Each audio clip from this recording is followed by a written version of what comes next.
Hicks, Senator Henson, Senator Morinville, Senator Neon Arcom,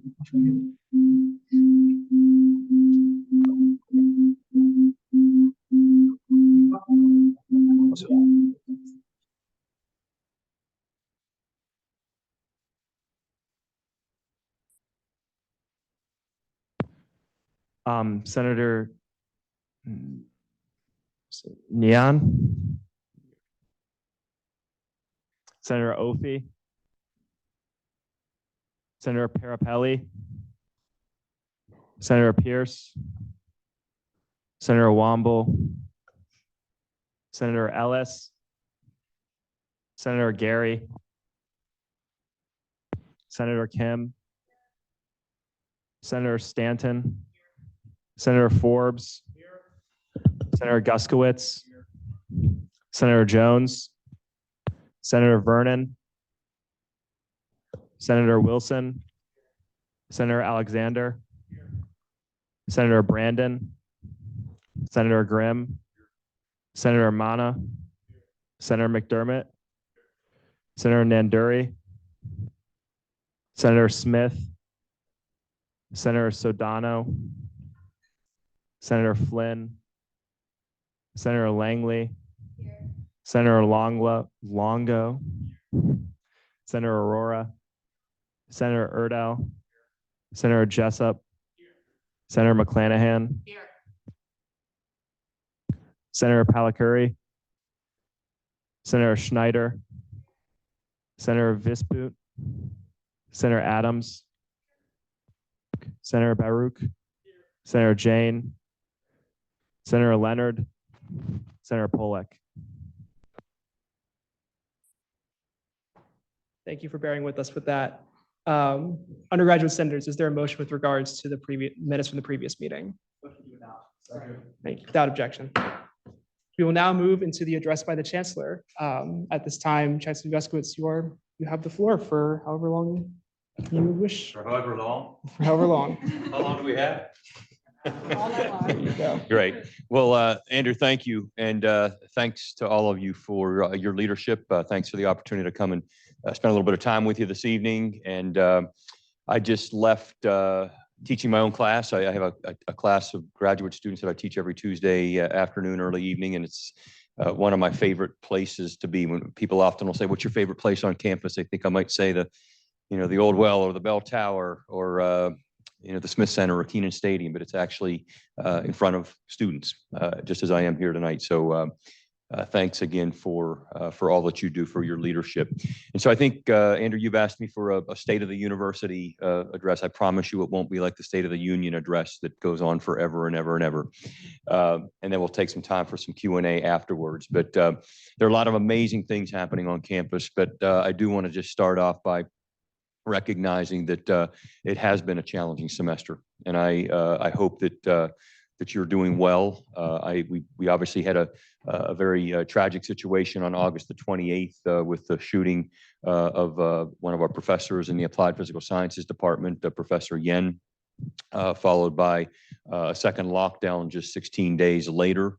And I know that that rocked our campus, if you will, and I hope that you're doing well. And I know that you prepare for days like those, and you hope that you never have to activate such a plan, but we did. And I'm proud of the way that the community came together, proud of the way that our students, our faculty, our staff responded. There's no perfect plan or response to these situations, but we learned from both of those situations. We are continuing to develop changes to some of the protocols, and your voices are important in that regard. So I just want you to know that, and we stand ready to hear from you about how we can improve safety. There's nothing more important than the safety of our campus community members and you, our students, with regard to that. One of the things we have done is we've increased foot patrol of our police officers. We have an amazing, well, I used to say a new police chief, but Chief Brian James, who's now in about month 14, 15 on the job, but he joined us last July of 2022, and came from the city of Greensboro, where he was the police chief there, and brought a lot of experience and expertise after having served on the police force there for 26 years. And so I feel we're in a really good place, but again, as I said, we can always work to improve. And then outside of campus, our world has been rocked by the war in Israel and Gaza, and that certainly has affected the people around the globe, but also here locally. And I remain concerned about the events these attacks are provoking, both locally and globally. And as I said in our campus message a few weeks ago, we won't stand for violence in any way on our campus. We're committed to allow groups to express their opinions on our campus under the First Amendment. And we also strive to rise above hateful rhetoric and engage in civil discourse and educated debate is what we strive to do. We are fortunate at Carolina to have one of the nation's best centers on Middle Eastern studies. We have our Carolina Center for Jewish Studies. We have a program for public discourse, an incredible faculty that engage in all of these programs to help educate us and to better understand situations such as this. But I'll be honest with you, I've been disappointed with some of the messaging that I've seen on our sidewalks and in social media posts that have targeted members of our community and others around the world. And so I am concerned about that. That does not help us as we're trying to learn about the complexities of such a conflict and some of the atrocities that are taking place. And so I want you to know that we're committed to this. My dean, the deans, my leadership team, and I have been out spending a lot of time meeting with students, meeting with members of the campus community who have been affected by this. And many of our student organizations have been holding discussions around this. Dr. Leah Cox, our Vice Provost for Equity and Inclusion, and I, last night at this time, we were at an event, a peaceful panel that was held with local leaders, trying to help those of us who want to listen and learn about the challenges that are taking place. So just know that that's what we hope for, respectful and civil discourse on this issue so that we can all learn.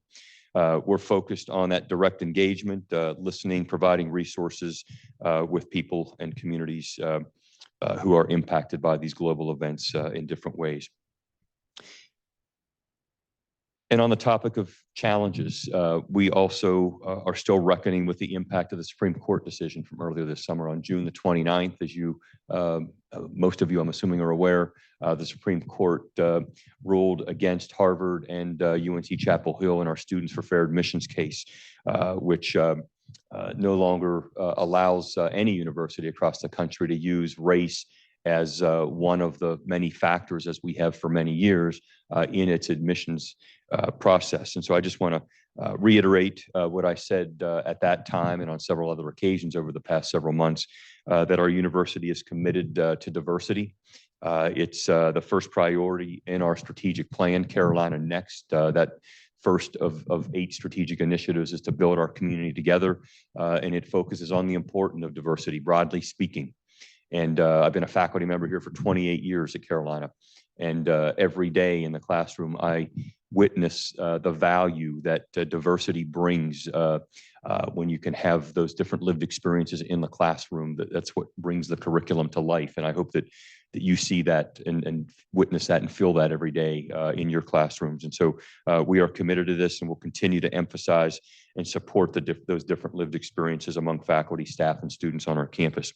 But I want to continue to welcome your feedback on how we can continue to increase our outreach and ensure students from all backgrounds feel welcomed and supported on our campus. It's not about just having the diversity on the campus. It's about having programs to support our students such that they can be successful when they're here.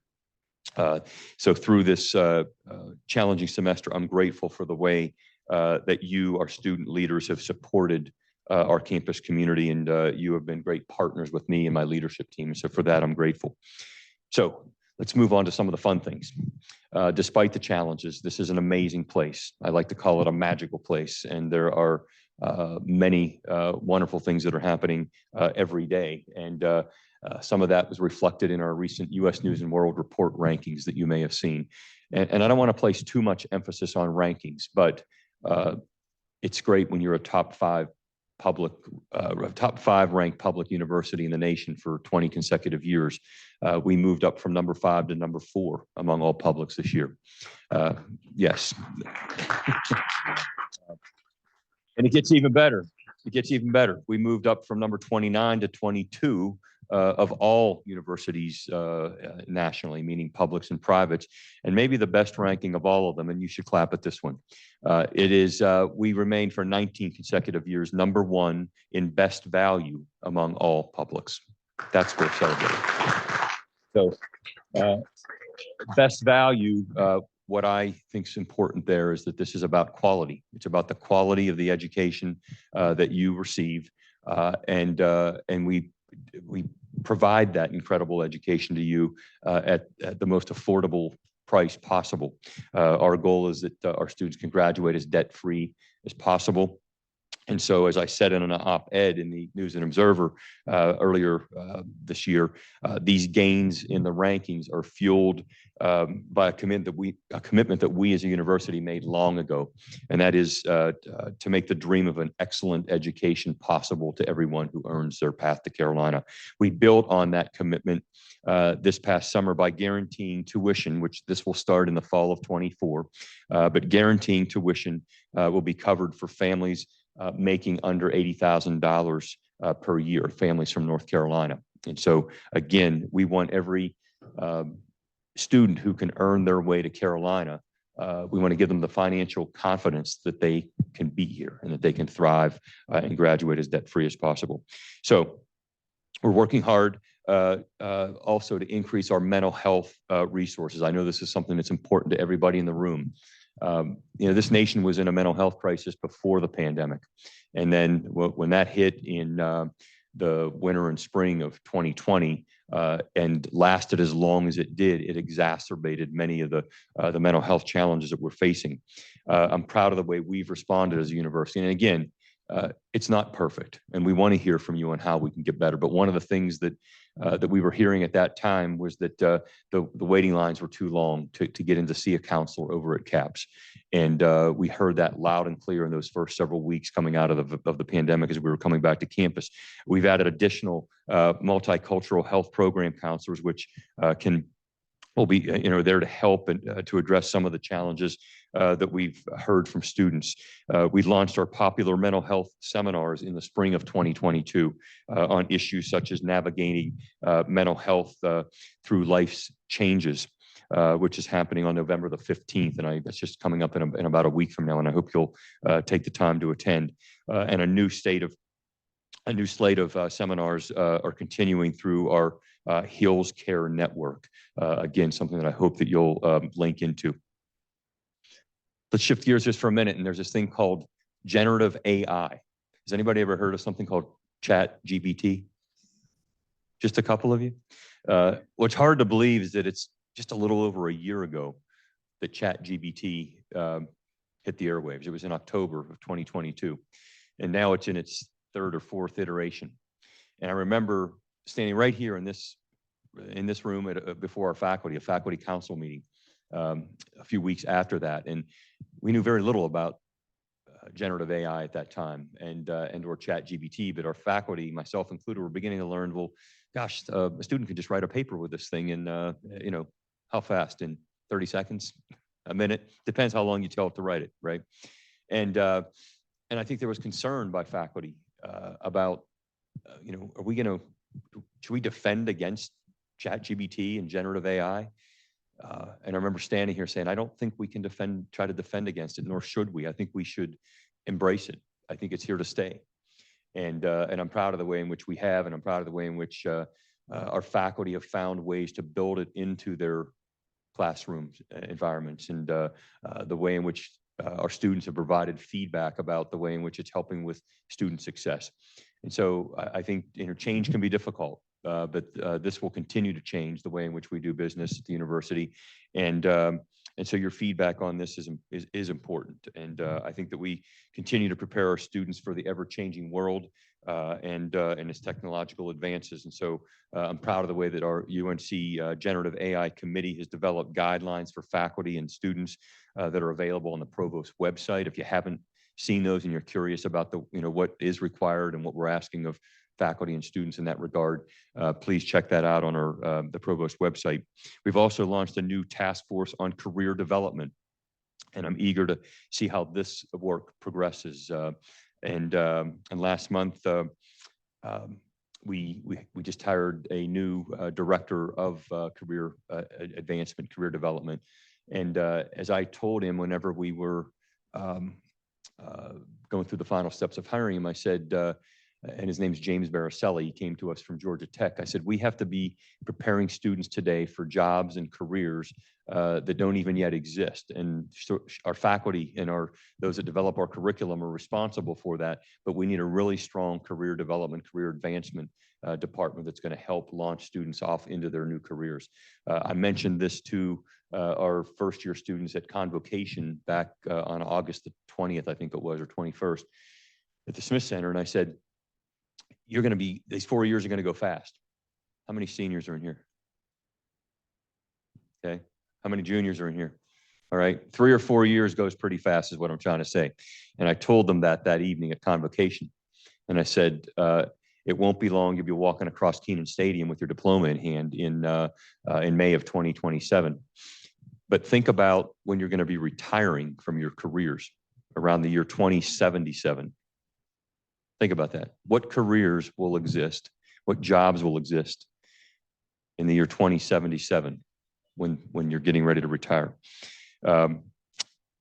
We've got to prepare people for that. And that's what we're doing. And I'm proud of the way in which we're doing it. So I'm going to wrap up here. I just want to say that something I started in 2019 when I became chancellor, I brought back the Tar Heel bus tour, something that had not run for about 15 years. And this is where we take faculty and staff out across the state of North Carolina over fall break. And we took 2 buses. One went west, one went east. We touched down in about 25 towns and communities across North Carolina that are students that you call home, so that our faculty and staff could learn more about your communities, about your hometowns, and the impact that they can have in helping those towns to prosper, to learn about some of the challenges in those hometowns, and to showcase to those communities the way in which the University of North Carolina is the university for North Carolina. And so that was a lot of fun. And if there's something really cool in your hometown that you think I should take 110 faculty out on the road to see next October, send me a note, because there are really cool things to see across our state, our great state of North Carolina. So I want to just conclude by saying, as I started, and that is to say thank you for what you do. Along with my entire administration, we rely on you. We count on you. We're here for you. I tell people all the time, we're here because of our students. We're going to always be strategic, bold, and I always end with student focused. And I hope that you feel that and recognize that. And I'm just grateful for your partnership and for the work that you do to serve our student body. So with that, I welcome any feedback that you have. I think you had some prepared questions, and I'm going to turn this back over to the team to see how we want to take the next part of the program. But thank you.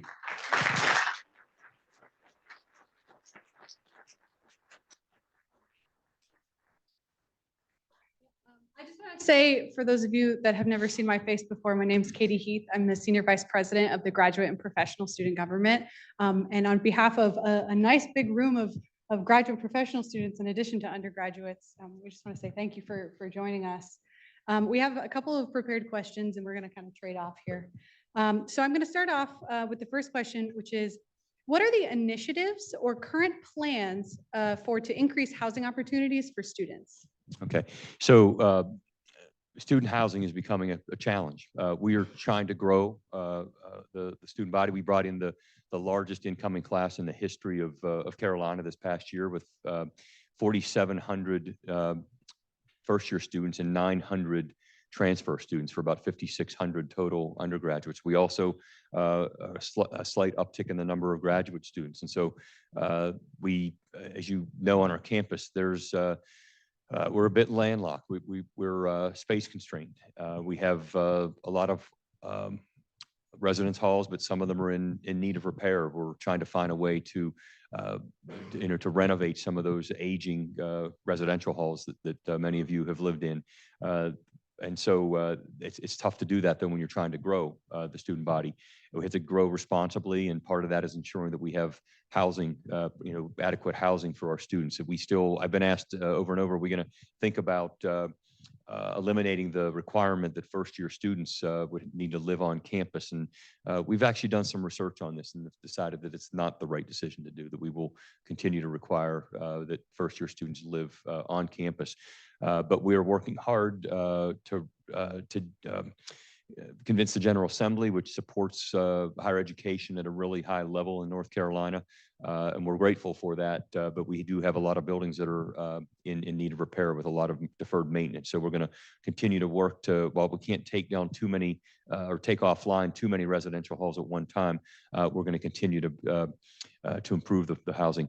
We're also completed a study I know we have a lot of graduate students in the room here. Off-campus graduate student housing and undergraduate housing is becoming increasingly difficult. The study that we conducted about 2 years ago found that the median monthly rent for an off-campus unit is over $1,600 per month, and that was 2 years ago. So my guess is that median rental cost is going in the wrong direction.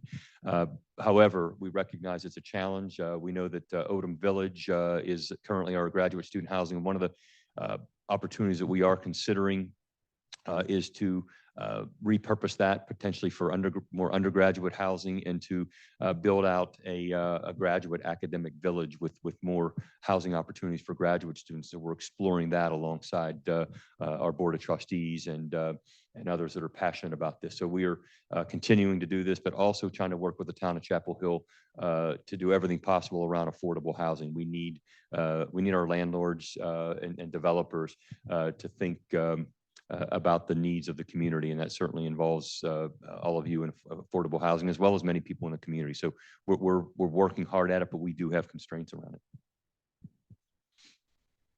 it. Let's see, our next question deals with the environment. It is, with the increasing threat of climate change, how has the university been taking steps to minimize emissions and prepare for the changing natural hazards? And what can the university do to become eco-friendly or faster? Yeah, so I brought a few statistics on this one. So I love the question.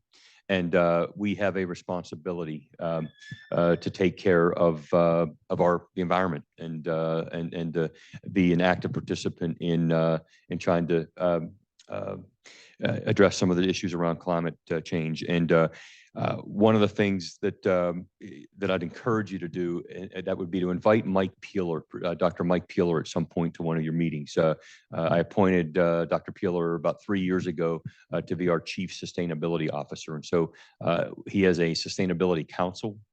We have a climate action plan and water plan. And Mike would be fantastic to come before you to talk about some of the work that he's done, and perhaps he already has, but he's passionate about this.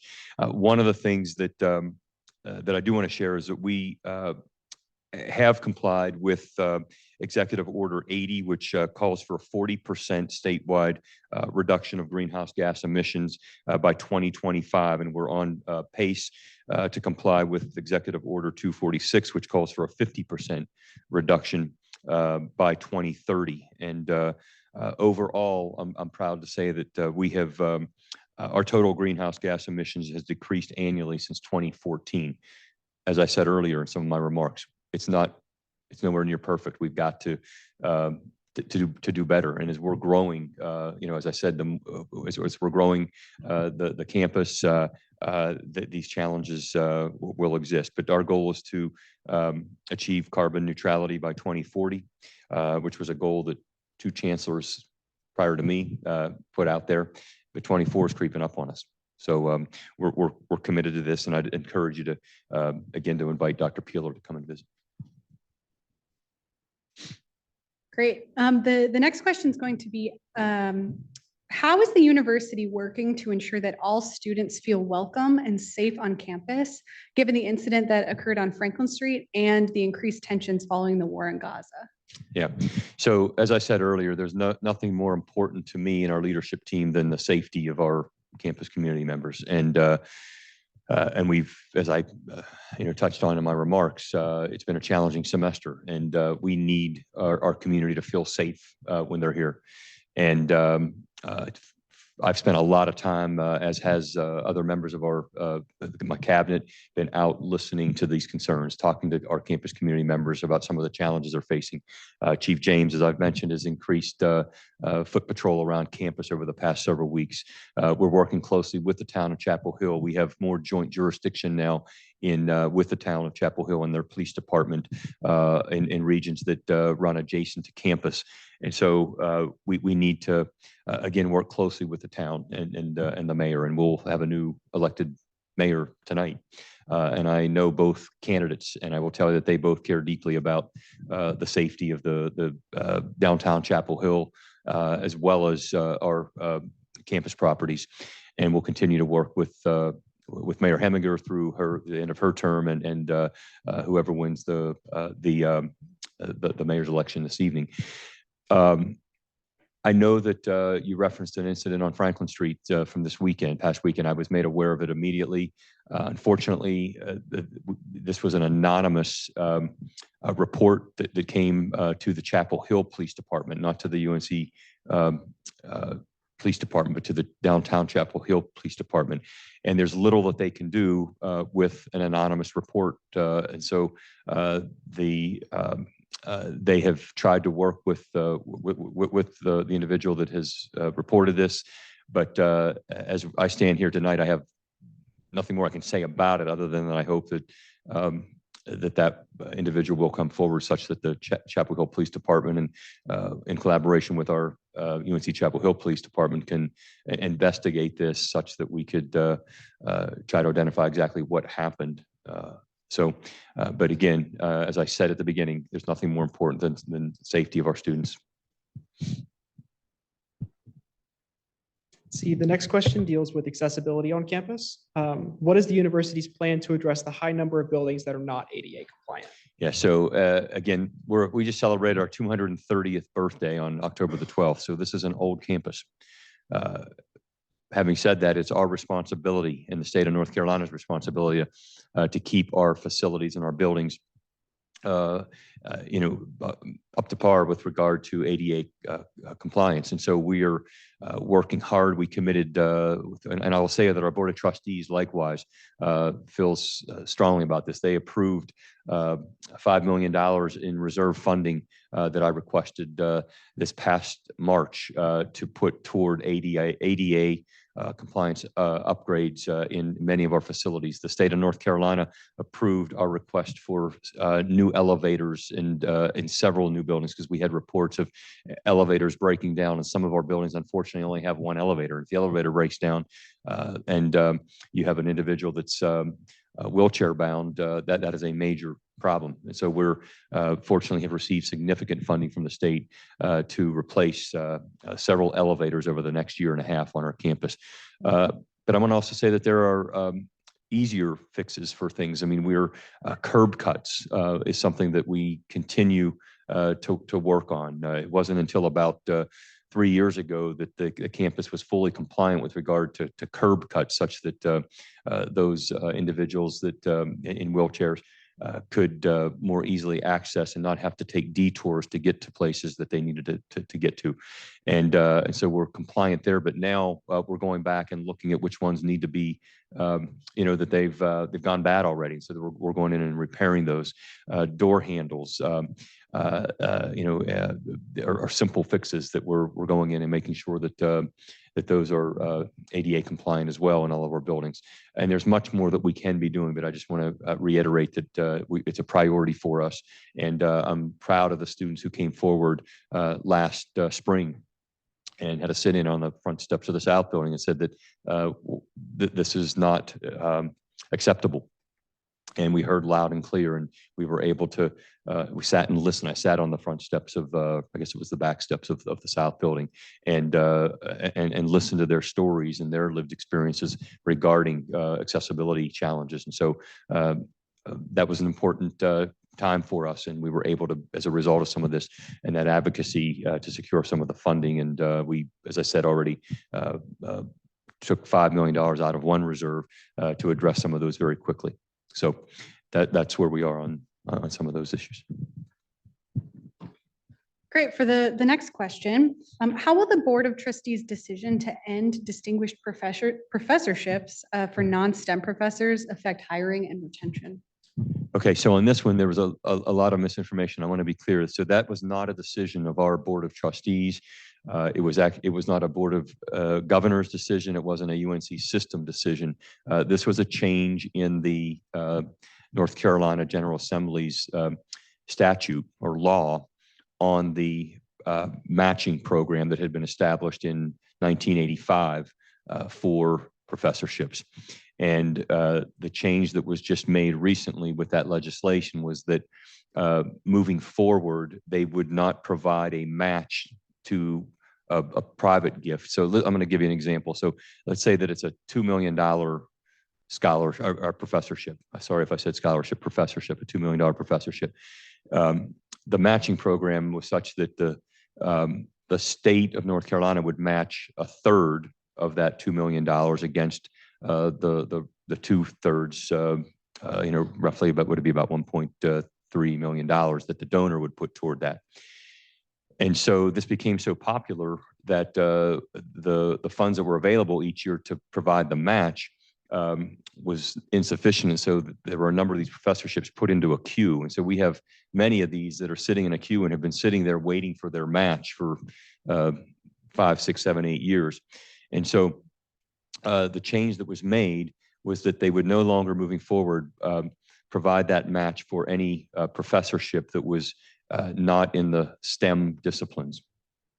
And it upset a lot of people, people that, we're passionate at Carolina about all the disciplines, the humanities, the arts, the professional schools, be it social work or pharmacy or law, journalism, that are outside the STEM disciplines that are important as we think about higher education and the ability to recruit outstanding faculty and to retain outstanding faculty, which is oftentimes how we offer up a distinguished professorship if it's available, to try to retain a faculty member who's being recruited somewhere else. So what I want to emphasize is that we are committed to distinguished professorships now and in the future across all the disciplines. And we will have to go out and raise the full $2 million to support those that otherwise would have been in this state matching program for the past roughly 30 years, I guess. And so we're going to continue to stay committed to this. And I was actually in New York last week meeting with some of our alums and donors and talking about this. And while they're upset about it, 2 of them are actually have already funded professorships in the humanities. We emphasize that we will continue to support these and to raise private funds to do this. But those that will be part of that state matching program will, based on that new statute, have to be a revised statute, will have to be in the STEM disciplines. So I will say that many of our faculty, alums, and our leadership team were disappointed by this decision, but we will move forward and remain committed to the humanities. And our last prepared question is, how is the university planning to accommodate researchers with Wilson Library Special Collection being closed for 3 years? Yes, so our iconic Wilson Library and the special collections. And this, again, in large part because we advocated for funding for renovation and restoration of this incredible building, which is coming up on its 100th centennial anniversary of its of the building opening, is in desperate need of repair for HVAC systems and a new roof and windows, and some of it will involve some ADA upgrades. And the state provided us with over $20 million for these upgrades. Unfortunately, we're going to have to shut the building down for a while. It's going to probably be 1.5 to 2 years for that renovation and for those repairs to take place. And so the special collections we have been told by those that direct that part of the library, they will make it available. I don't know exactly what the plan is right now, but we will make those special collections that I know is important for the scholarship and research of many of our faculty and students on the campus, but it will be made available, and the details regarding that are forthcoming. That is the end of our prepared questions. At this point, I'll ask the Chancellor and your staff if you'd be willing to take any questions from the audience. But So I've probably got about 5 minutes, and I'm happy to take some additional questions if you've got them. I don't want to delay the rest of your meeting either. So why don't we try and alternate between grads and undergrads, depending on how many questions there are. We'll let the graduates go first, since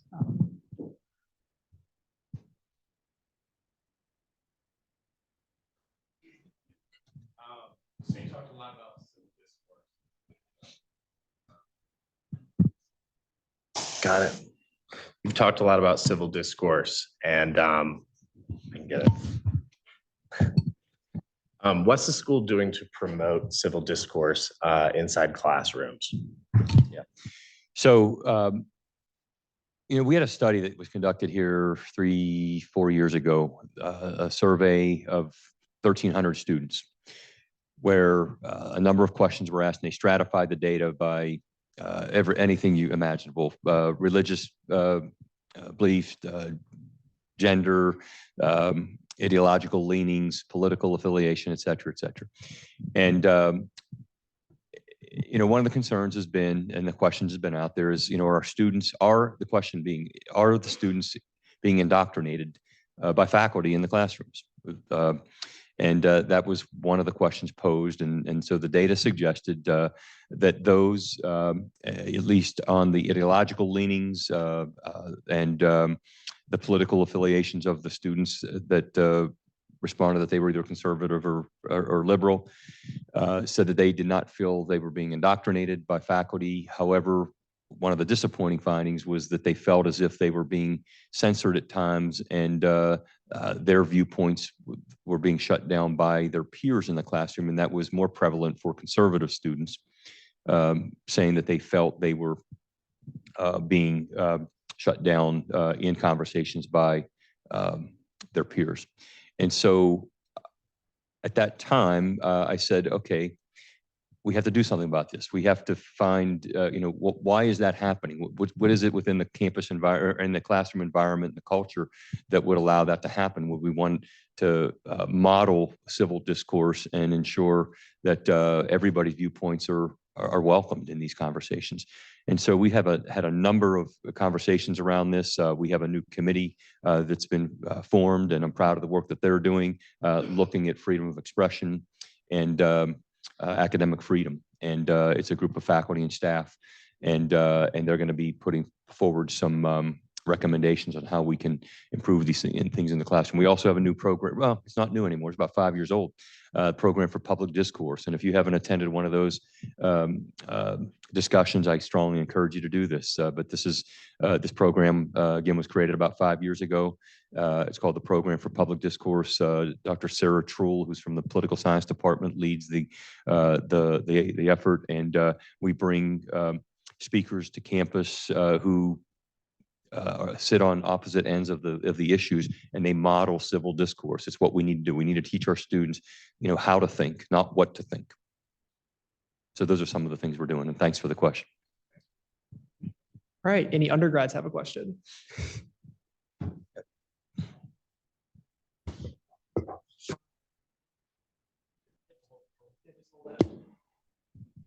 Okay, hi. So we talked about the #1 ranking for affordability in public schools, and we talked about the new funding for, free tuition for people who make under 80,000, but only for in-state students. Do you know if there's any plans or any ideas about making out-of-state tuition more affordable as we see it continue to rise every single year for our out-of-state students? And do you think if that is deterring our availability to be an affordable and valuable university? Yeah, so first of all, I want to say, and I don't know if anybody in here serves on FTAC, which is the Fees and Tuition Advisory Committee. Is there anybody in here that? Okay, Lauren does.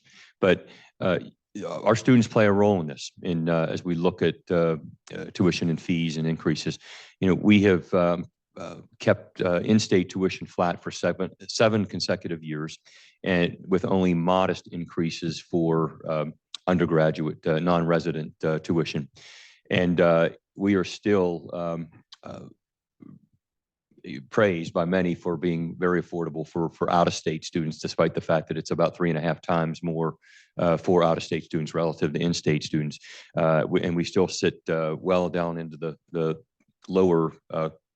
Actually, I think we're in the lower quartile, but toward the upper end of that relative to our public peers in that regard for out-of-state tuition. So I feel good where we are. I don't think we won't see significant increases for either in-state or out-of-state tuition anytime soon.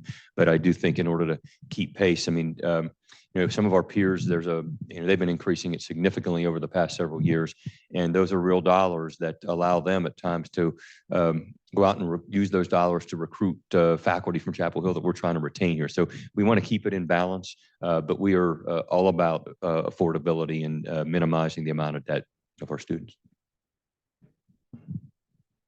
I'll take one more question, and Q saying I got to roll.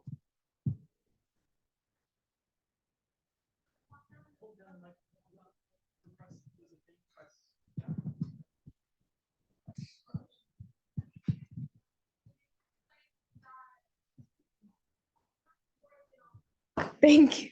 A lot of the doors did not lock during the first lockdown, and that was a big public safety concern, especially people were in closets and other really potentially harmful situations. So what is the school doing to address that issue? Yeah, so we have an after incident review that's being conducted, and we had a portal that was open for several weeks after those two events where we took feedback from the campus community and we wanted specific feedback about what they experienced in their particular classroom or the student union, wherever they may have been. And all of that information right now is being aggregated, and we have a team that will be going around. Some of the issues are around communication, and so we're improving the way in which, and I think you saw that happened for the second lockdown, the way in which our communications team and the emergency command team was sending out messages. So some of them around that, some of them were around the physical spaces, and we learned that some of the classrooms, it was difficult to lock it down, and so we're already in the it's sort of acting on that to try to make those changes, and we're also looking at what should be required. And I've met with a couple different student groups around this, my student advisory committee, around what should be required in terms of training. Should active shooter training be required of all of our students and faculty? And by show of hands, how many people think yes? About half of you, okay. But we are looking at that. And how would we go about doing that? And what would the consequences be for someone who didn't follow through with and complete the training? And so I may be coming back to you with questions around that. But for now, I'm going to turn the mic back over to Andrew, and thanks so much for having me.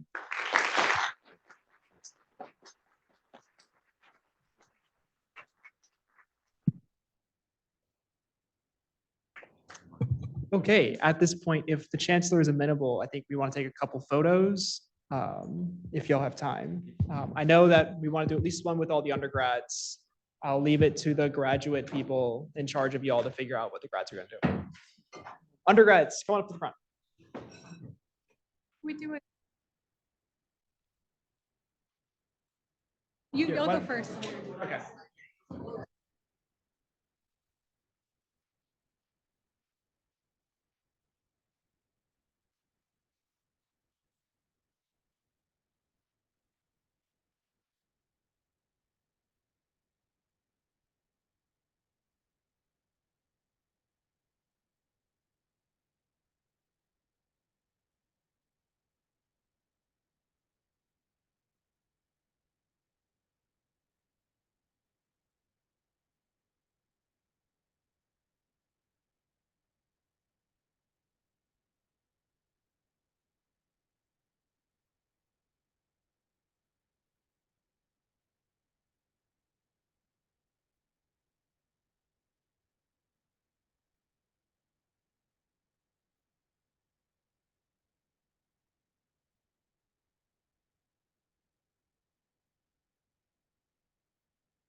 The undergraduate Senate will return to order.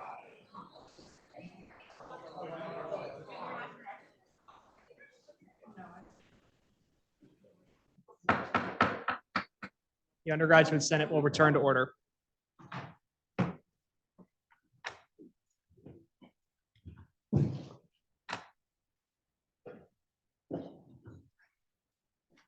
At this time, we will now move into the certification of election results.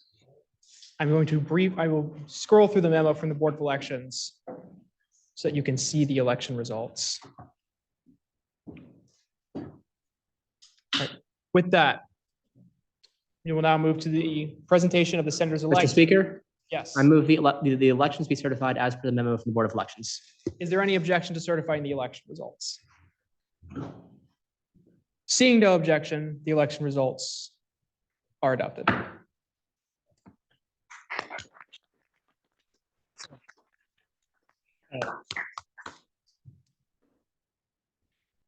Mhm.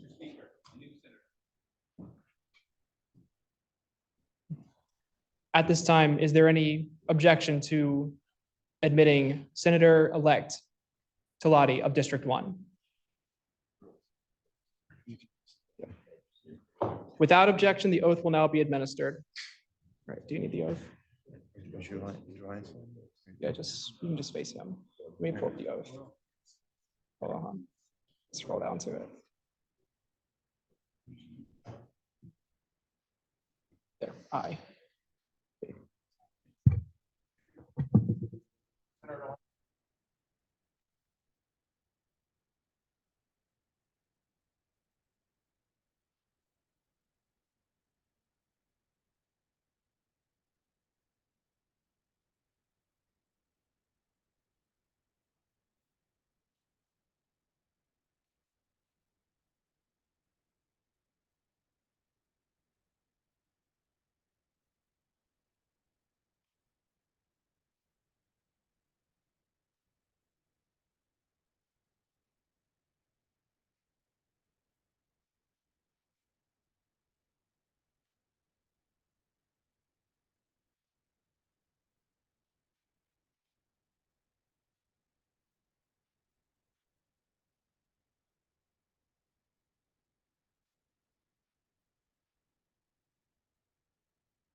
At this time, is there any objection to the admittance of Katie Fiore of District 2, or Senator-elect Fiore, District 2? Hearing no objection, the oath will now be administered.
At this time, is there any objection to the administration of the oath of office to Senator-elect Wilcox of District 2? Hearing no objection, the oath will now be administered.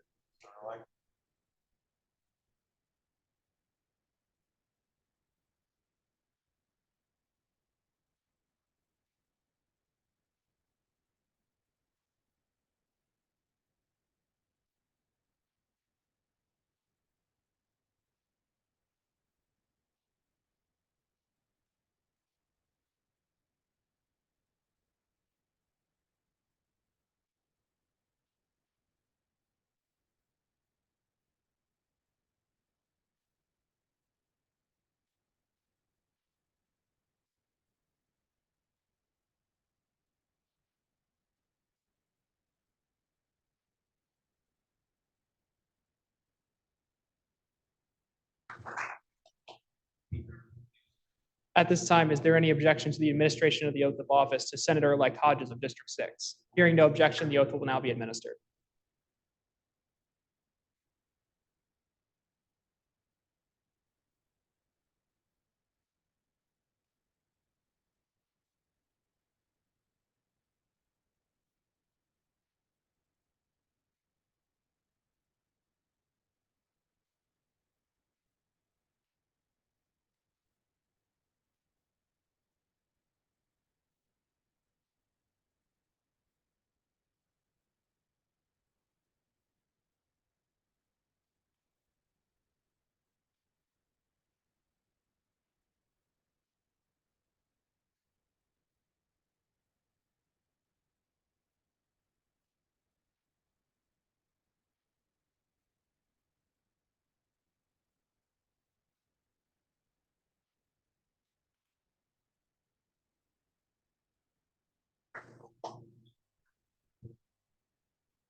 At this time, is there any objection to the administration of the oath of office to Senator-elect Foxworks of District 8? Hearing no objection, the oath will now be administered.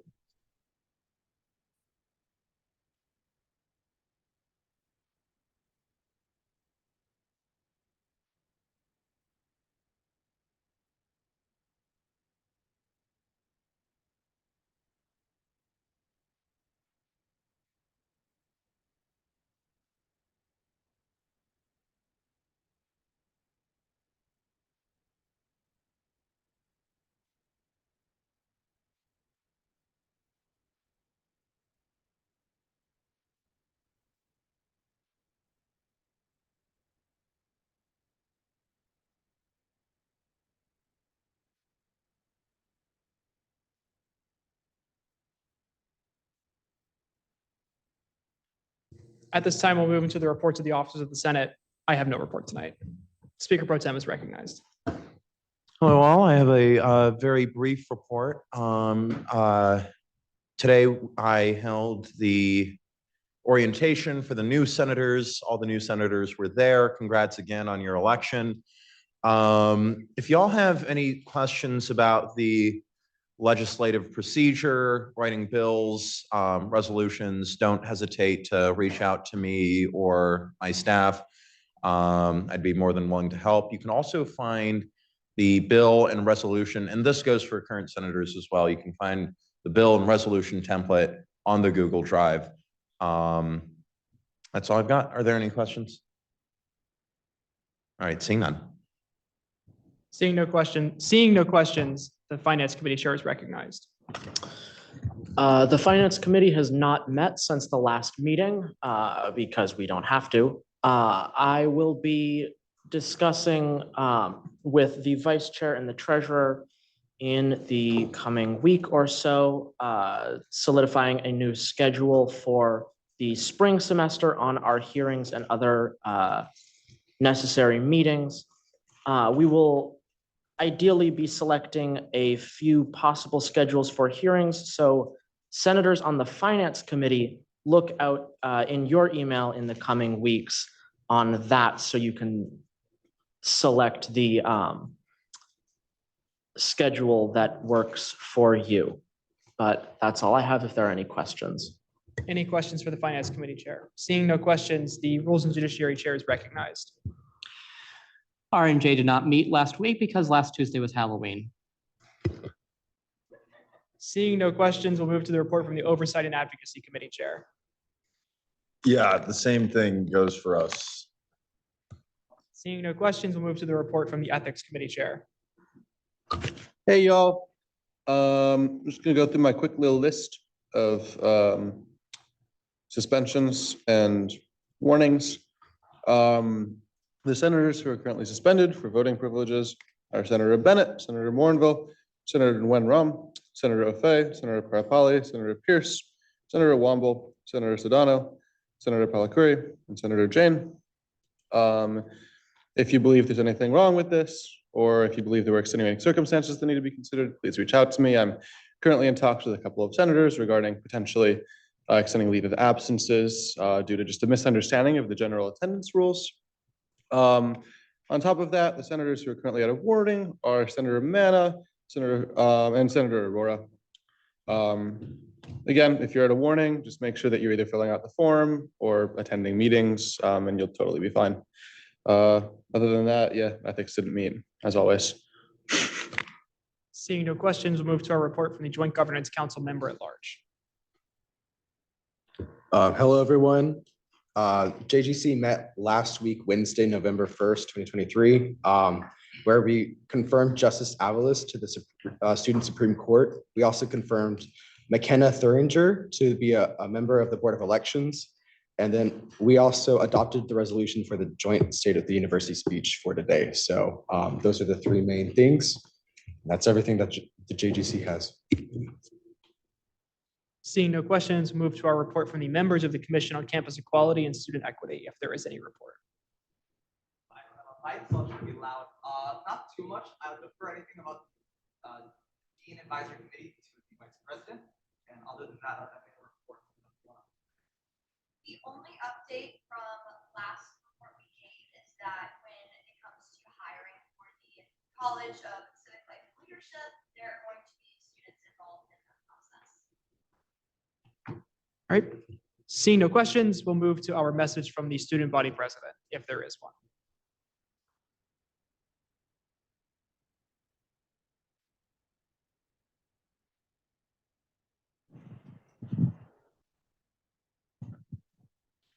Hello, everyone. My name is Taylor Smith. I'm the executive assistant for our student body president, as well as executive legal liaison. Unfortunately, President Everett cannot be here with us tonight because he has a board of trustees tomorrow, as well as an LSAT, and he had to prepare for that. But I do have his statements here. So in terms of update, President Everett recently had some conversations with UNC Athletic Director Bubba Cunningham and Vince Ely, the Senior Associate Athletic Director, about the ways in which student government and Carolina athletics can build strong strategic partnerships. Nothing much to report, but he has assured that these individuals, that the administration and us in student government will continue to be a resource for Carolina athletics.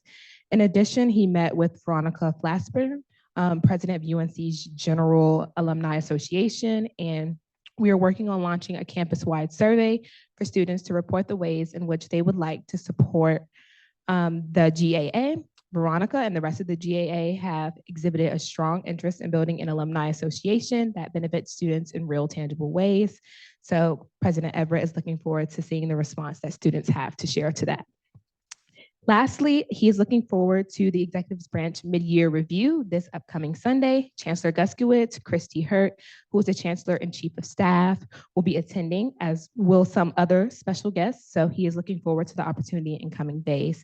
If you have any questions for President Everett, you can reach him at the student body president at unc.edu. And he hopes all of you guys are doing well. Thank you. Are there any questions? Seeing no questions, we'll move to our report from the USG Vice President. Is it on? Okay. Hey, y'all. Good to see you again. I'm going to start with updates from the Dean of Arts and Sciences Advisory Committee. We met yesterday and had a lovely time. So a few updates from that. Like the Chancellor mentioned, we brought in the largest class of first years in campus history, and that's probably going to happen again next year. So we're continuing to grow as a campus. So I talk about the School of Civic Life and Leadership almost every time I meet with you all. The Dean of the college estimates that'll be about a $15 million budget item from year to year. So figuring out how all of that funding is going to come together. And the way that that structure is going to work is there's going to be a dean and director of that school who is in the Arts and Sciences College, but who reports to the provost. So still interested in seeing sort of like how that relationship works out and how that reporting works. And we'll get back to you guys when I have more information. I also talked a little bit about AP and IB accreditation and how that factors into enrollment. So I had the opportunity to ask Dean Abigail Panther about that this week. And she basically explained that their thought is if you are a freshman in high school and you take an AP course, that they don't want that credit to then carry all the way through college. So the idea being that like if we made it so that you could enroll earlier based on AP and IB credits, students who attended high schools who offered more of those courses would have an inherent benefit over students who didn't attend those schools. So we're having ongoing conversations with her, especially how it works with dual enrollment credit, because right now if you have a lot of dual enrollment credit, you do get earlier registration priority. So continuing to have have those conversations, and I'll be sure to keep you all up to date on those. Another thing that I was personally really interested to learn about, maybe y'all already knew this, but you can repeat courses per our academic policy. So I'm really interested in a course replacement policy and getting into that a little bit more. So my understanding as it is now is you can take a course twice, but both grades will show up on your transcript, but the higher grade is what's going to impact your GPA. So we are talking to folks in faculty council about what it would look like to have a full replacement policy. So if you took Econ 101, first semester your freshman year, got a D, took it again your sophomore year, got a B, could you then entirely scratch the D from your transcript? So looking forward to having those conversations and keeping you guys up to date on those. I think those are all the things from yesterday. A few other things that I wanted to flag. The chancellor mentioned the distinguished faculty process and how those are now only available to STEM professors. He shared with SAC, the Student Advisory Committee, to the chancellor that there are currently 24 faculty members who are in the queue waiting for their funding. And it's a little bit unclear as to whether or not those positions are actually going to be funded. So we'll continue to come back with updates on that. The chancellor mentioned Mike Peeler, so I just wanted to flag an event for you all. The Energy Transition Town Hall will be hosted, I believe, Chief of Staff Williams, is it the 21st? I think it's the 21st. I'm going with the 21st. If I'm wrong, I will let Andrew know. But you guys should all come. Mike Peeler will be there, as well as representatives from Cabinet and a few other student organizations talking about how we're going to reach those long-term energy goals. And then the last thing is graduation came up last Senate meeting, so just wanted to touch on that a little bit.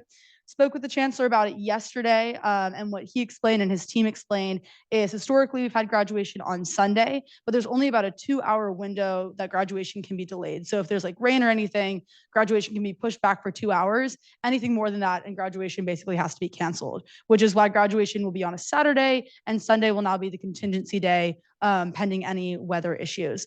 And so my understanding is that some of the department graduations are being condensed. And so some people might not be able to make it. Like if you're a double major and a minor, you might not be able to go to every program. But the chancellor's office is continuing to work with faculty and facilities to make sure that all of those programs happen in a timely and efficient manner. Happy to take any questions. If there are no questions, we'll move to our next report. Cool. All right, the treasurer is not present. They did not send me a report. We'll move to our report from the chief of staff. I'll stay here if that's okay. So first, I was at the Financial Literacy Symposium last week with the UNC system. Had an excellent time with the Dean of Students, Dean Rickenberg, presenting on our Center for Basic Needs that is set to have a director by the end of the semester. I'm actually beginning to sit on the finalists interviews starting tomorrow from 8 to 2. There's a portion where students are available to come and sit in on a presentation. But there's one, I believe, so there's one tomorrow, there's one Friday, and then there's one next week. And then we'll go from there to decide the final director for the Center for Basic Needs, focusing on financial literacy and well-being. So that's exciting. In addition, as was mentioned, the annual debrief for exec branch is coming up on Sunday. It's an orientation for exec branch over anything else, leadership development. The chancellor will be there, Amy Johnson, vice chancellor for student affairs, and then a few other special guests. It'll be an excellent time from about 4:30 to 8 o'clock. So really happy to bring our exec branch group of around 115 individuals. So that's exciting at FedEx Global Education Center. Just to give some highlights of cabinet, there's a DEI multicultural town hall happening on November 13th in the Union Auditorium. That'll be from 7 to 8:30. Members of the Dr. Cox, Equity and Inclusion Provost, members of her team will be there. I believe there may be one representative or two from the chancellor's office, but that'll be an excellent time to hear a lot of the multicultural organizations and understand their experiences and their time at Carolina and how student government in general can best support them. In addition to that, Civic Engagement and Outreach Services, they will have their first Gen Student Alumni Mixer that's happening from 6 to 8 in the Great Hall lobby. So that's another exciting thing that's happening. AAPD has been on fire. AAPD, Academic Affairs and Professional Development, excuse me. They have been on fire. They hosted an excellent headshot event. The exec branch has 3 branch photographers. So we were able to knock out roughly 70 or 80 individuals and turn back around and give them professional headshots. And there was so much interest in it. So we're going to do it again before the semester is out. So excited about that.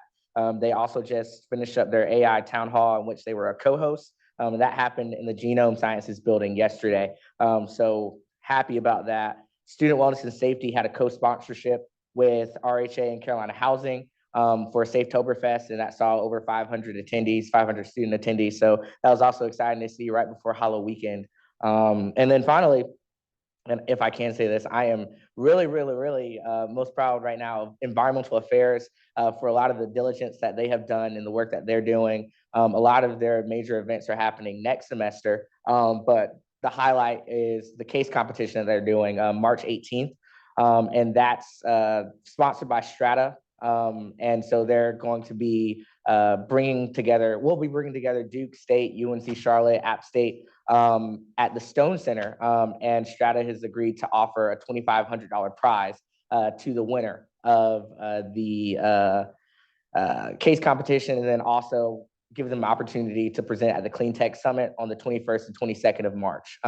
Anyone in this room is able to partake. More information will be coming out over the next few months into the spring semester. So really excited about that. They also are giving funding for food as well. So if you just want to come out, look at some of the good projects that come out of it, and then get some food, that's a good opportunity. As Vice President Siegel mentioned, there's also the Energy Transition Town Hall that's happening in Toy Lounge on November 21st from 12:30 to 2. But that's all the updates I have.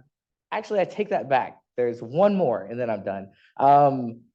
There was a suggestion from my team about doing an exec branch versus a Senate kickball game. And so spoke to Andrew about it, and there's excitement around all of that. So my team is in the works to get everything planned, and we're gonna make it happen either this semester, but some individuals have pointed to maybe next semester is good. So we're happy to win there, but just wanted to make that last statement. Nope. Just let me know. Any questions for the Chief of Staff? All right, seeing no questions, we'll move to our report from the Director of State and External Affairs. I will also be staying right here. Also, I can see myself on the screen, and I'm not sure I'm a big fan of that. However, I met with Andrew Gary, Bestie, Mr. Speaker, last week to talk about social host. Right now, a lot of what I've been doing and a lot of what the office has been doing is surrounding social host. And we are in conversations right now. There's going to be a social host ordinance working group meeting coming up soon. I'm not sure when. I am in communication with Downtown Chapel Hill Partnership about that. Next week, I will also be meeting with the Federal Affairs Office again to try to see if there are some things that the office can be advocating for, as well as following up with Brian to ensure that we will be attending ACC Advocacy Days with our fellow ACC schools. Something that SEA is also doing is trying to get our lobbying workshop that's going to be taking place in the spring, some sort of CLE credit to encourage individuals to come for at least a portion of that. Aside from that, not really much else to share, except to say, why was the robot couple's anniversary in the fall? They were autumn-mated. Thank you. Love you all.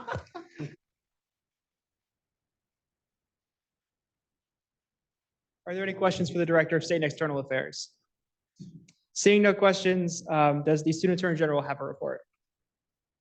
Yeah, I'll just go real quick. Sadly, I did not prepare jokes, but yeah, it's been a really busy 2 weeks. We're finalizing training our new members, so hopefully getting them on board soon. We have 13 cases currently pending charges, and we have 32 currently pending hearings, with 11 of those hopefully being set for sometime very soon. But yeah, I welcome any questions that you guys may have. Seeing no questions, does the Honor Court Chair have a report? Hello, good evening, everyone. I too do not have any jokes, but I have a quick report for you. Over the past 2 weeks, the Honor Court has had 2 formal hearings and 2 alternative resolutions. And in terms of general honor system news for y'all, we had our first CASC meeting, which is the Community of Student the Committee on Student Conduct rather on the 25th of October, where fortunately we've been able to find a chair for that committee. And there was some discussion on updating some of the policies within the instrument. So very positive things to report from there. If you have any questions, feel free to ask them. Any questions? Seeing no questions, anything from Honor Court Outreach? Let's see, Student Government Advisor left. There were no papers addressed to the Senate. Senator Hendricks, you requested a 3-minute speech. You're recognized for 3 minutes. Hi, everybody. I requested a speech just to talk about the campus safety walk that occurred within the last 2 weeks. This, for all those who don't know, this is the lighting tour that is done every semester. It originally started off as just an opportunity to look around campus for dark spots. It has since then turned into just a walk that discusses safety across the board. So we have people from facilities, the libraries, RHA, all people from across the board who come to this walk, and we just walk across campus. This semester, we walked across North Campus and we saw a lot of dorms. We addressed several lighting issues across like the pit, towards the top of campus near where like the Forest Theater is, as long as several residence halls. Most notably, there were only 2 students in attendance, myself and Christian Phillips, the former Speaker of the Senate. He sends his warmest regards. But I really, really hope more people will be interested in coming out next year. We have, again, another a spring walk. And some of the things we covered this time include the lighting issues, but also we talked to RHA about like accessibility and disability issues they've been having. We talked about the elevator situations. We talked about the housing crisis. We talked about the lead situation. We talked about a variety of different things that impacted campus all across the board. I brought up several issues about safety with the chief of police. And all those questions were answered, and I got a lot of great feedback. So if anybody's interested in like what I specifically was told to me, feel free to ask. But overall, I just wanted to encourage everybody to, in the spring, I'll give you guys another date, but when they schedule it, but please try to get more students to attend. There was a huge push to me this year. They said, please try to get more student leaders involved because they want more students to come out and give us safety perspectives. They want to hear more from like what our safety concerns are. And this is like the best place to do it because there's so many people from so many different like areas and departments that want to hear from us. So once again, please feel free to reach out. And on one other note, if anybody's interested in helping Christian Phillips with CAA, please reach out to him. Our good former speaker is struggling and needs more volunteers. So if you're interested in helping with the Carolina Athletic Association, please reach out to him. Thank you. Thank you, Senator Hendricks. We are now in line for public comment. Is there anyone here who wishes to give public comment? Seeing none, the next item of business, or the first item of business, is on a motion to authorize the Rules and Judiciary Committee Chair to submit a brief of amicus curiae in the matter of Gary versus Board of Elections. I will yield to the Speaker Pro Tem as I have a very clear conflict of interest.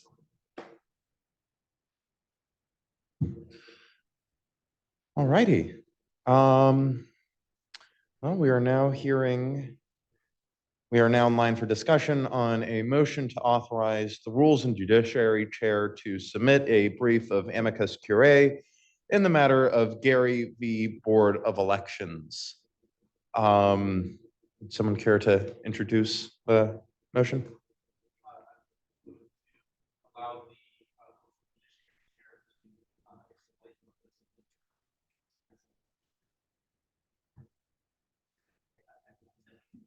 All right, without objection.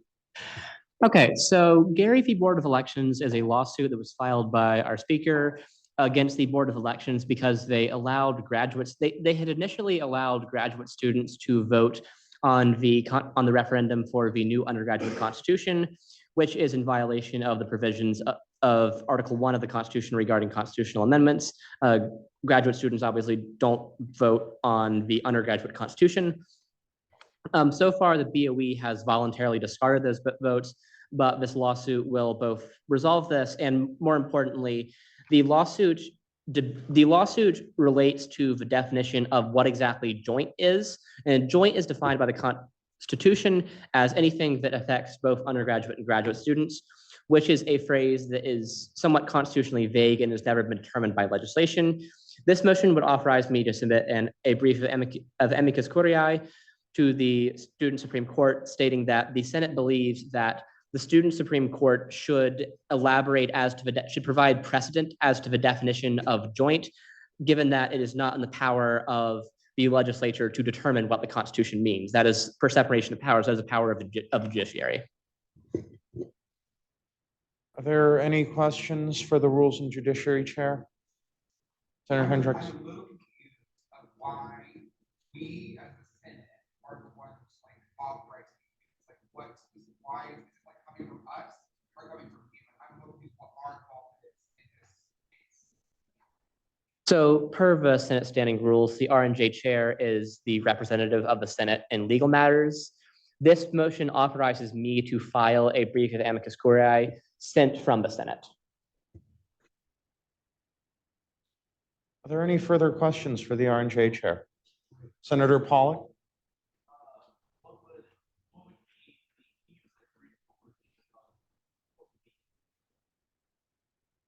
The brief would essentially be about the fact that the definition of the word joint, which refers to like joint legislation or constitutional amendments that only affect one constituency, is vague in the joint parts of the Constitution.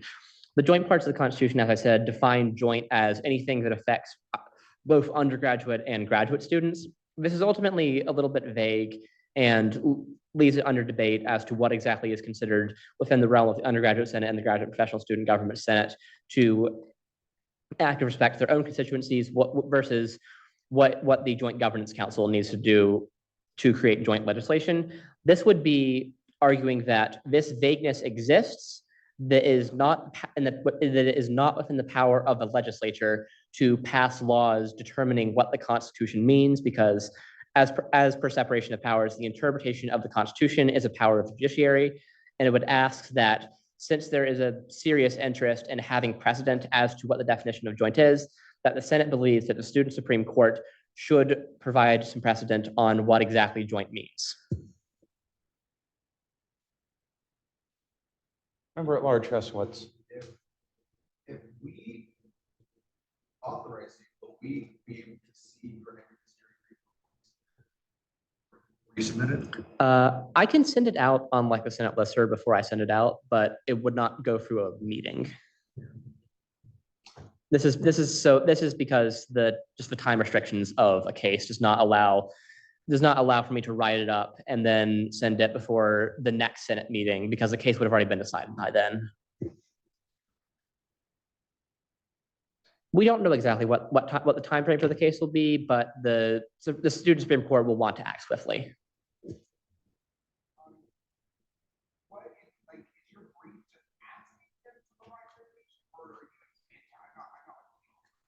Okay, yeah.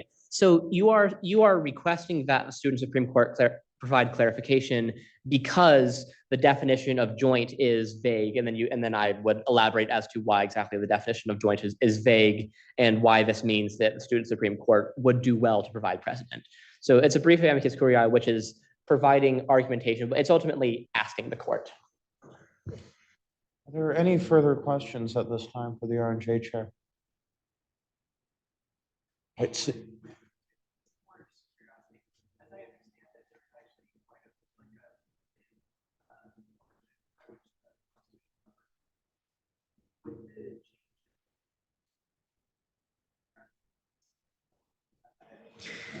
Yeah, it was the graduate votes were removed by the BOE of their own accord from the ultimate referendum results. This would not in any way affect the actual outcome of the referendum. Seeing no further questions, we now stand in discussion. Are there any points of discussion? I move to suspend the rules and grant the motion by unanimous consent. Second. Oppose. Oppose. This is agreed to. Beg your pardon? You you didn't oppose before I banged the gavel. He did? Okay. Well, seeing that there is an objection, we will now have to vote on whether to adopt by unanimous consent.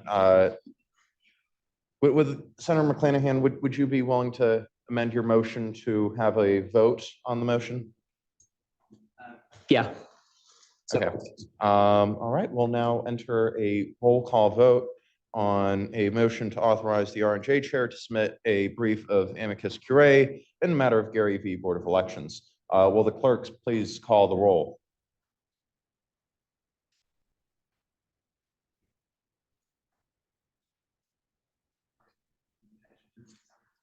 Sorry? Based off who's here? Senator Forbes. Senator McClanahan. Senator Grimm. Are you recording?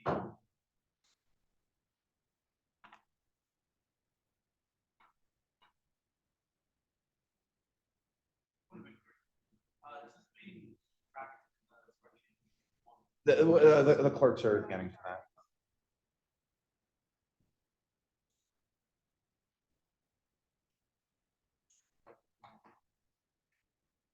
Are you on the 11/7?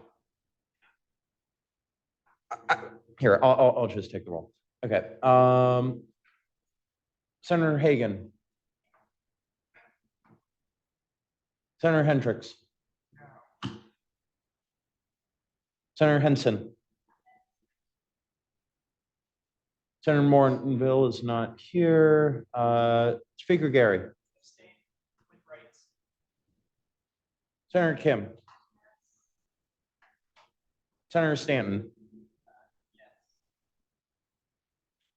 Chair Forbes. Senator Guskowitz. Senator Jones.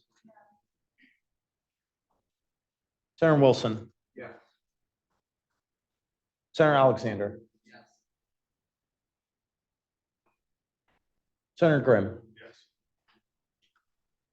Senator Mana. Senator McDermott. Senator Nandori is not here. Senator Langley. Senator Longo. Senator Aurora. I abstain. Senator Jessup. Chair McClanahan. Okay, Senator Schneider. Senator Vespute. Senator Adams. Chair Baruch. Senator Leonard. And Senator Pollock. All righty. By a vote of 17 to 3 to 5, this motion is agreed to. All righty. I yield back to the speaker.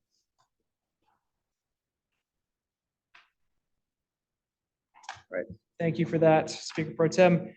We are now in line for committee assignments. We have 5 new members. All right, let me pull up the sheet here. Where did my committee assignment sheet go?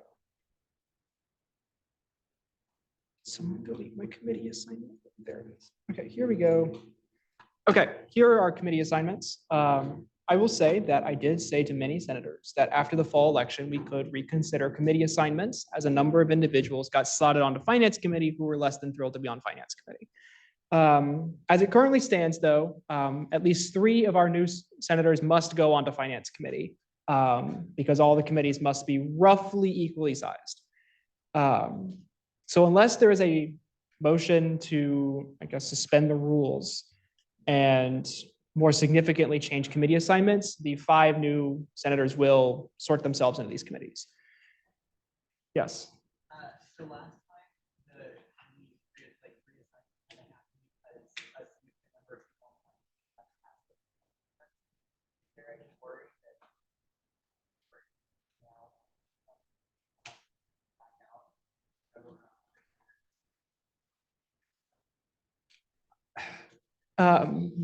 during the last standing rules reform or code reform, I guess, the R&J chair was nice enough to include a provision that lets us basically vote to like allow people who have not passed the test still serve on the committees that they're on. But I'll yield to the rules judiciary chair to explain. So specifically, I amended the code to allow the Senate to, via a 2/3 vote, allow someone who previously failed the test and got their finance committee, and R&J also, but no one failed it. No one on R&J failed the code test. If someone has now passed the test, the Senate may, by a 2/3 vote, restore their privilege to serve on the finance committee. To add to that, the Senate cannot let someone who hasn't passed the test serve on finance. This allows the Senate to restore the privilege to serve on the finance committee to someone who has now passed the test.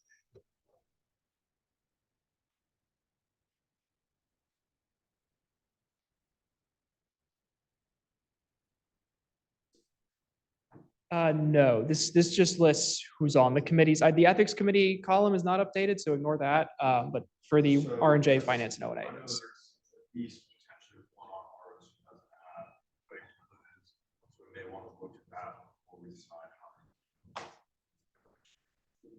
And that doesn't affect like how people are slotted on committees. Like, yeah. Senator Jessup. Yeah. So quick point of information. So if someone right now is not good, they hit 90% on the treasury test, we can't move them over. Or is that 2/3 vote only for pre-existing members?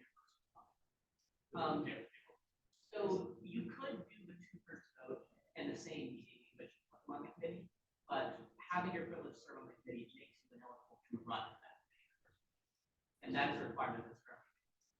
So you could do the 2/3 vote for a score that's going to be on finance in the same meeting in which you put them on finance, but they would have to pass the test. But we can also suspend the rule. We can't.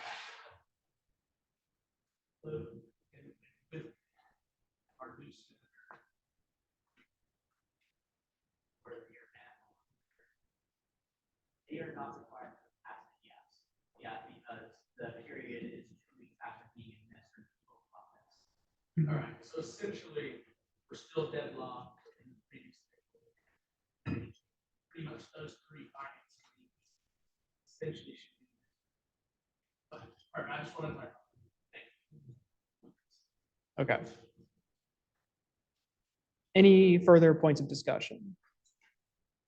If there's not a motion to do like basically substantially redo committee assignments, we'll move to just assigning our new senators tonight. Can we reassign after?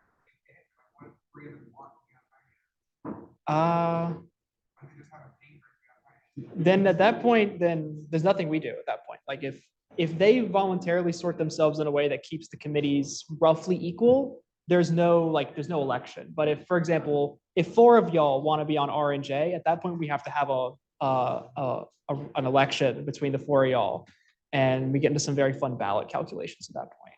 Yeah. Just suspend the rules. No.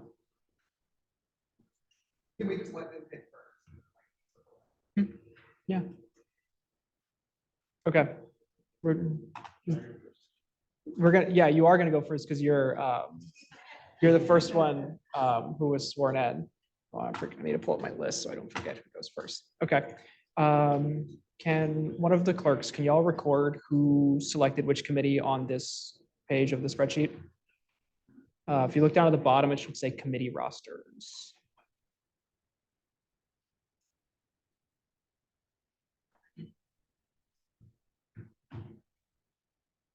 All right. Are y'all ready, clerks?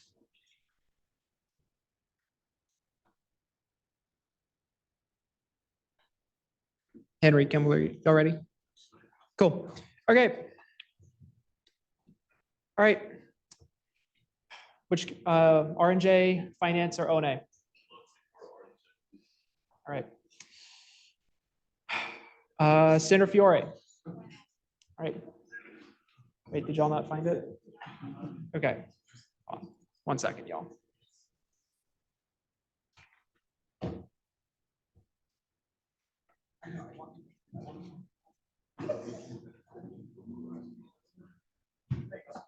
Okay. All right. Okay. Let's see.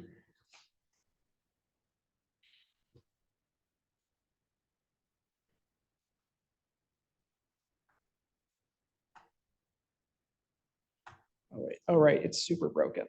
I forget how. Okay, Senator Wilcox. Okay. Senator Hodges. R&J. I don't know.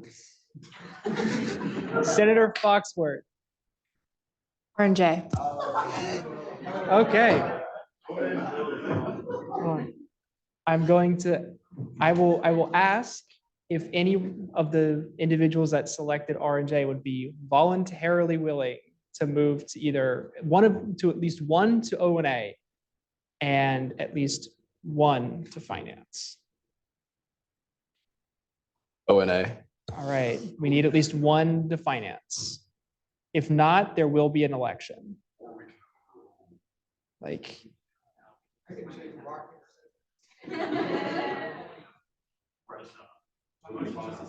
Very poorly on finance. Please don't. Yes. Okay. None of y'all will yield. Senators Fiore, Wilcox, Hodges, come to the front, wrapping election. Motion overruled to allow them all to be on whatever. Objection. Okay, then let's vote. There was no second to the motion. There's a second. There is a motion to suspend the rules that has been seconded and objected to. Yes. A motion to overrule the ruling of the speaker as to committee apportionment must state the number of seats they want on the committees. Okay, I say I would want a maximum of 200 seats on each. No, committee. you have to do that. State the number. Okay, I want. What allows them all to do whatever they want? Okay, so I move for 3 open seats on R&J at least. No. Yes. Okay, that's what I do. Okay. So the motion is to suspend the rules such that R&J, that 3 of them, yes. Everyone have This is not a suspension of the rules. This is a motion to overturn the decision of the speaker. Okay. This is an appeal, not.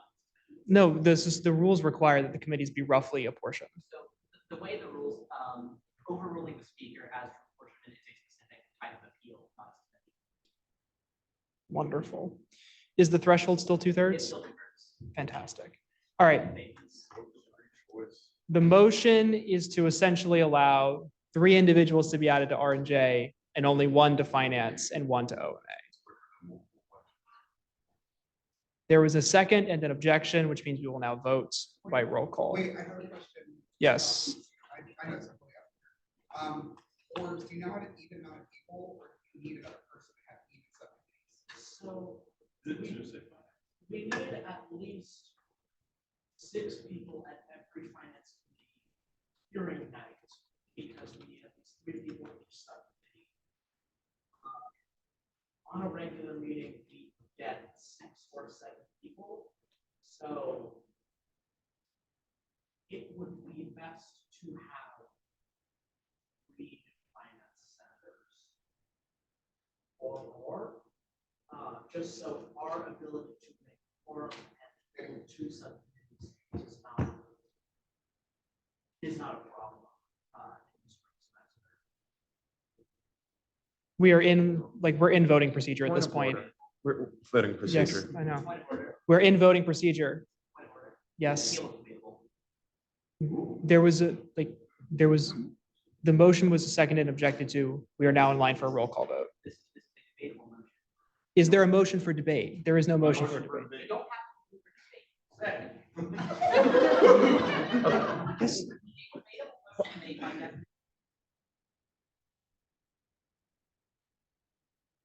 Procedure.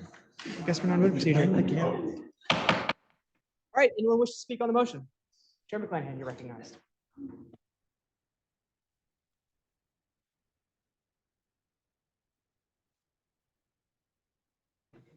Nope. Motion, what's the motion?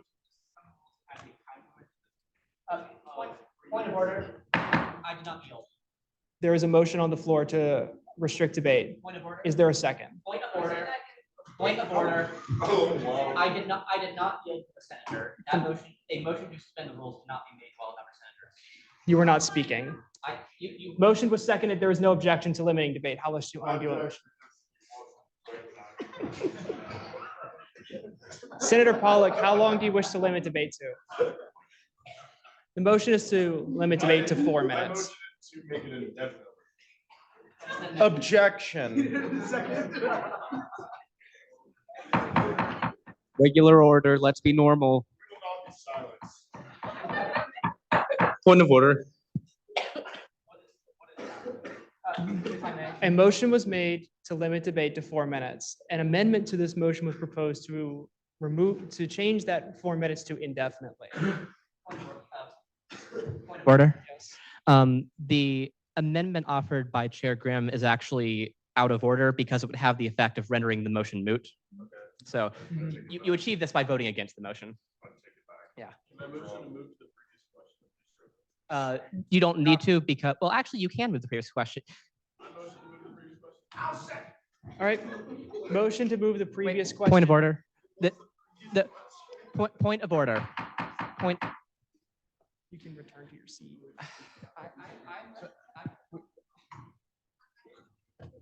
Are we voting on letting these people be on our team? Regular order. Regular order. All right. There was a motion to limit debate to 4 minutes. And now another motion previous question has been made. Is there a second to the motion for previous question? Mhm. Is the motion for the previous question on the motion to limit debate or the main motion? The main motion. Right, there's an objection with no second, the motion fails. We are now in line for the motion to limit debate to 4 minutes.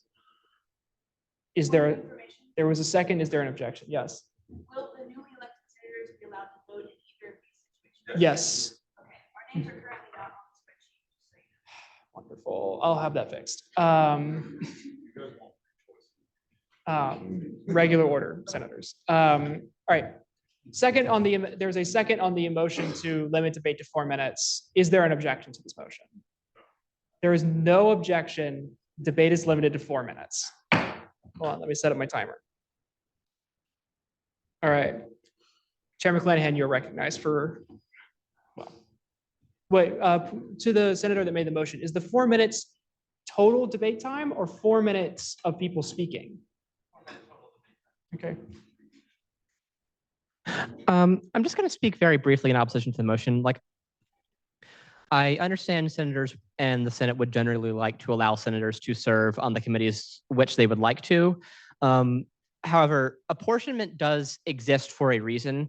Senators are apportioned between the different committees to ensure that each committee has roughly equal capacity to make meetings. This difference is less so with R&J and O&A, which can function so long as they have a quorum.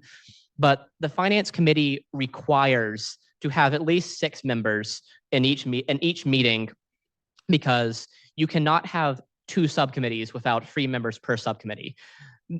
Maintaining apportionment is very important for Finance Committee because Finance needs to have people who show up.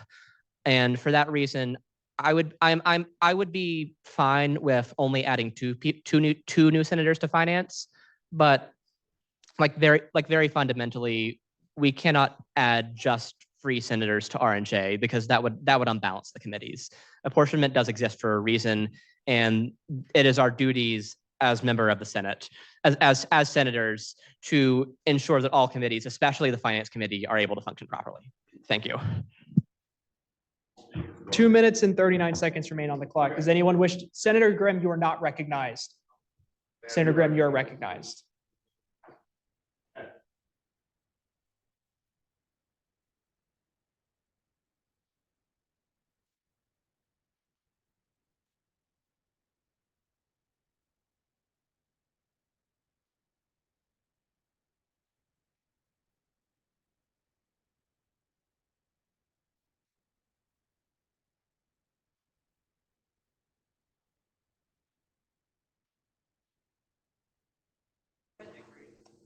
2 minutes remain on the clock. Did we get two people volunteer for finance? Yes. Allow these three people to be on RNJ, are we still able to go back and say, consider your previously assigned, we'll suspend the rules? Are we still? The Senate can always like reassign people. Perfect. Yes, you're recognized. So this doesn't have to take a suspension of rules. You would just introduce, a resolution moving the senator from one. I just didn't.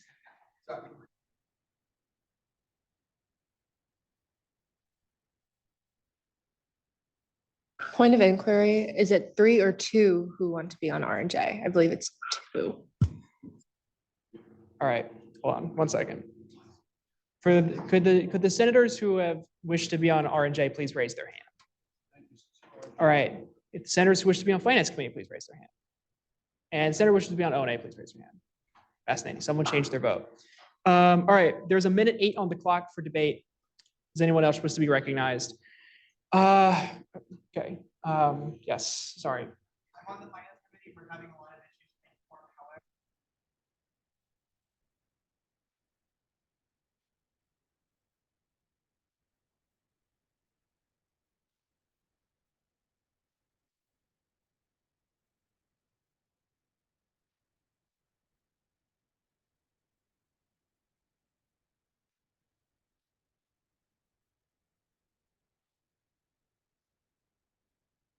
Right. 39 seconds are on the clock. Senator Pollock, you're recognized. there was a senator.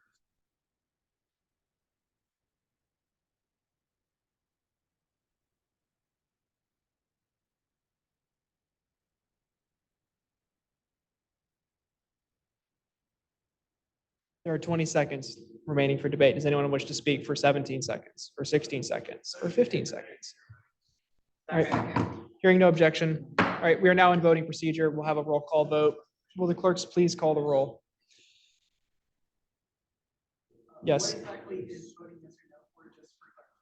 My understanding of the my understanding of the motion is that a yes vote would allow the 5 senators to basically just sign themselves how they wish. A no vote would mean that at least one of these senators would have to put themselves on the Finance Committee, presumably one of the people who wants to be on R&J. Point of order. Yes. Specific motion made it overrule the decision of the speaker such that there are 3 open seats on RNJ. So this still only has 1 vote.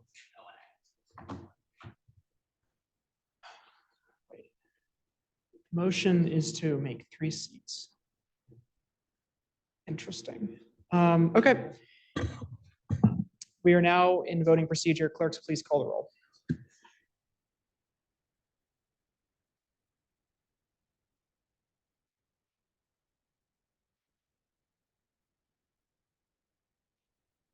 Abstain.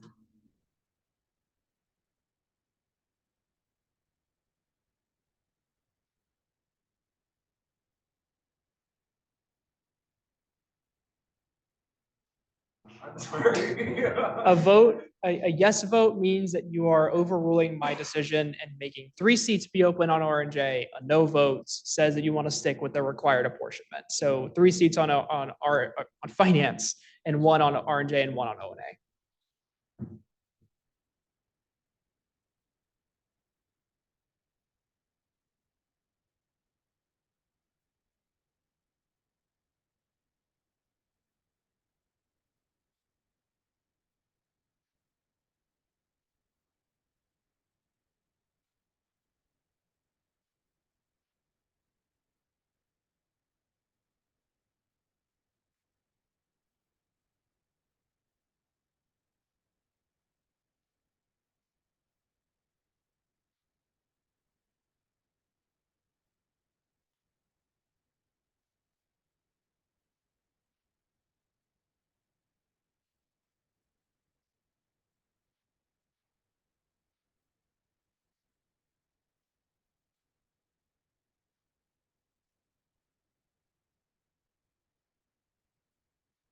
No.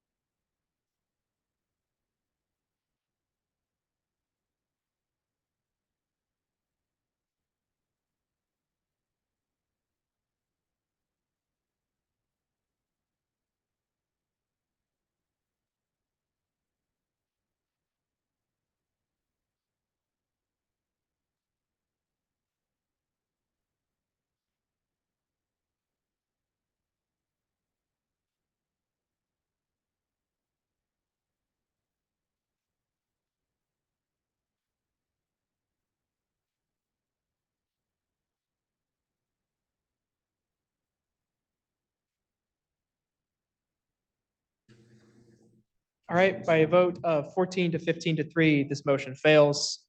We are now back into figuring out who's going to go on which committees. My understanding right now is we have two for R&J, 2 for finance, and 1 for O&A. One of our R&J people, you want, or finance. Do I have an option to move to O&A or just finance? Only finance.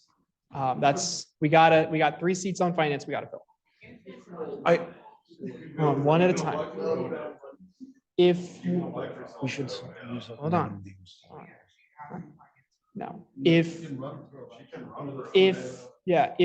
neither of y'all are wish to voluntarily move, then we will have an election for the 1 seat on R&J. Motion to suspend the rules with the rock, If, hold on.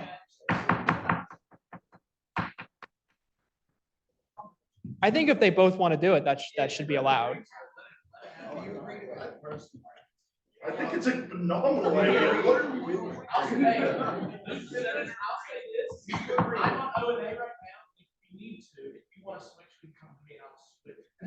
That's not my worry. I'm worried. That's why that's genuinely. And I can switch with you. Okay, that's fine. Okay, motion to let the senators rock, paper, scissors, who is the one finance? Do both the senators agree to rock, paper, scissors? Only if y'all both agree will we do this. Okay, will the senators come to the front, please?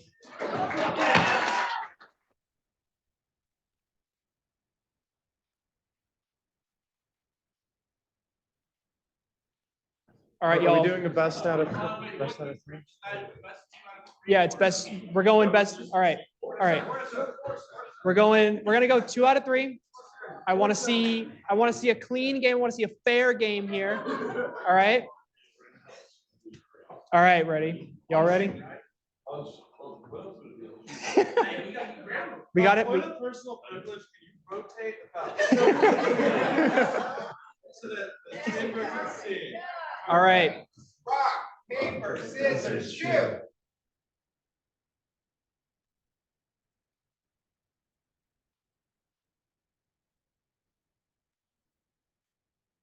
Wait, I couldn't see. Can someone tell me which person's on which committee now? Okay. Okay. All right. Clerks, do y'all have that written down somewhere? Do y'all have that written down somewhere? Great. And like I said, if we want to do a more comprehensive change of the committees, there is 1 meeting left this semester at the end of the month where we can discuss that at length. Hold on 1 second. Clerks. Which committee are you on? Finance? Yes. Great. Okay. Chair McClanahan, you had a point? I will add, if you are interested in doing a comprehensive reassignment of committees, this is a thing that you want that needs to be introduced via a resolution, like a special rule which would go through committee, which would go through committee here and would allow us to do a reassignment necessary in that meeting. If you are interested in doing that, you would need to, during this meeting, you would need to determine comprehensively what you want to do. You would need to make a motion to add it to the agenda, public comment, that requires unanimous. So, and also I would advise respecting public meetings laws. Okay. There are no other items of business on the agenda. Is there any item of business that anyone wishes to add at this time? Is anybody in this room unhappy with their committee right now? Is this a thing like anybody right now? Anyone who's not a senator unhappy with what committee you're on and wants? Okay. Okay. Are there any further items of business? All right. If not, we are now in line for notices and announcements. I have at least one. Make a note. We have 1 final meeting left this semester. It is on November the 28th. That is the last Tuesday of this month. This is because of how the holidays worked out. I figured y'all wouldn't want to meet the day before Thanksgiving break. So that's why we're meeting at the end of the month. Committee chairs, make sure y'all adjust your schedules accordingly to make that work. I don't have any other major announcements at this time. If I have any more, I'll send them out over the listserv. Committee chairs do expect an email from me just to talk about end of year planning and discussions of next semester. As a reminder, if you want to run for reelection, that is going to start in January. It is going to start much sooner than you think it will. And there is also a very huge incumbency advantage because Senator last year changed the rules so you don't have to do ballot petitions if you're running for reelection. If anyone has any questions about anything, feel free to talk to me after the meeting. At this time, are there any further notices and announcements? If there are no notices and announcements, is there a motion to adjourn? Seeing no objection, we stand adjourned at 9:48 p.m.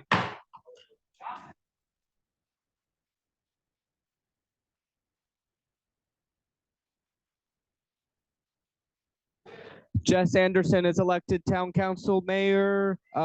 Melissa McCullough, Amy Ryan, and Theodore Nollert elected to town council.